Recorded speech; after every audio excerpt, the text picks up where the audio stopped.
Nous rêvons tous d'un monde meilleur. Nous rêvons d'une société parfaite, où tout est bien. Mais alors, cela reste un rêve la plupart du temps. Mais ce rêve, il est possible de le rendre réel. Il est possible de changer les choses, de les rendre possibles.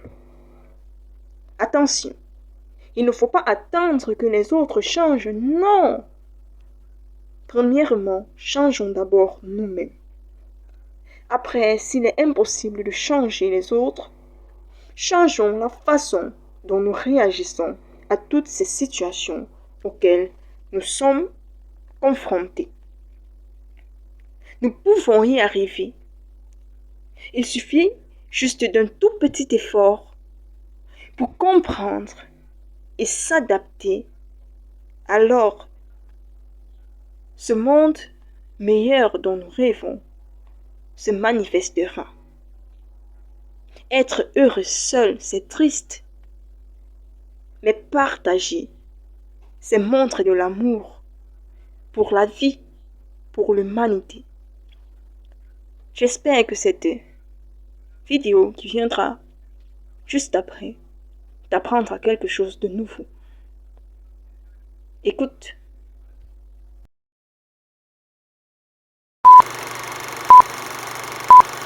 On peut trouver en chaque compartiment de la vie la source des discours de haine. Parce qu'on n'est jamais content de ce qu'on est. Si je suis comme ça, c'est parce que l'autre a pris ma place. Quelle place? Dites-moi. Chacun de nous a un destin.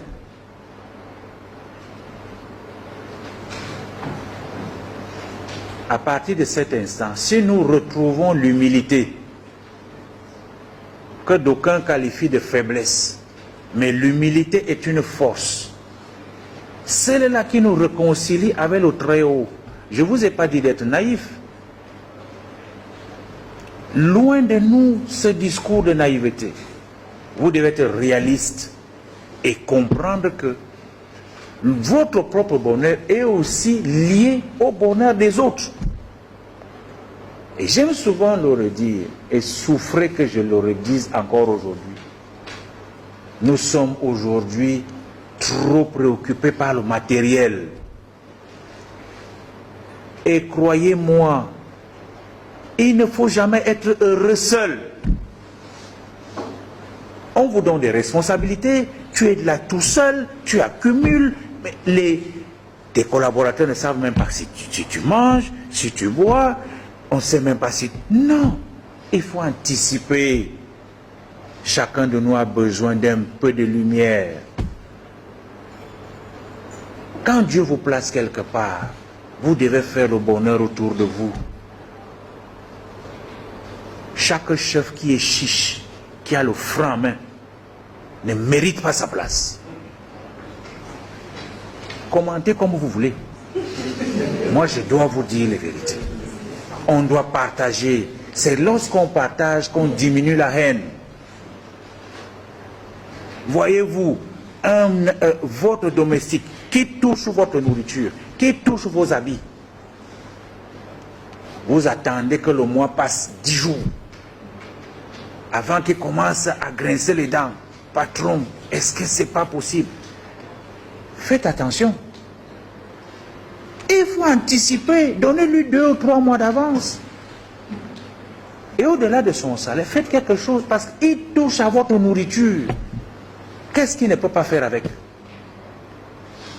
Mais parce qu'on est grand, on réajuste la veste, on réajuste la gandoura, on dit que non, attends un peu là. Si tu étais plus grand, tu pouvais être plus grand que ça.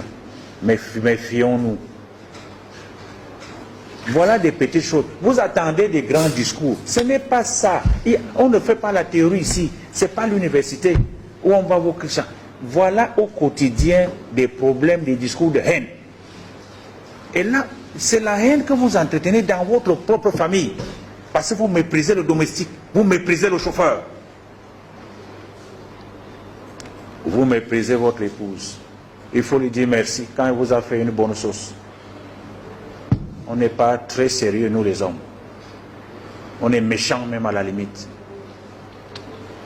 Dieu seul sait quand une femme prend du temps pour se brûler les mains. Elle fait le plantain, elle fait le riz, elle fait ceci. Toute cette bonne nourriture, elle pose là. Tu finis de manger, tu ne dis pas merci. Les femmes ne sont pas en reste. Parce que nous aussi, on se bat beaucoup. Matin, midi et soir, on transpire. On amène quelque chose à la maison. Mais quand on arrive à créer nous bien, pas les palabres. Du matin au soir, tu étais où? Tu faisais quoi? C'est patati patata. Non, il y a toujours, c'est le désordre. Ça chauffe.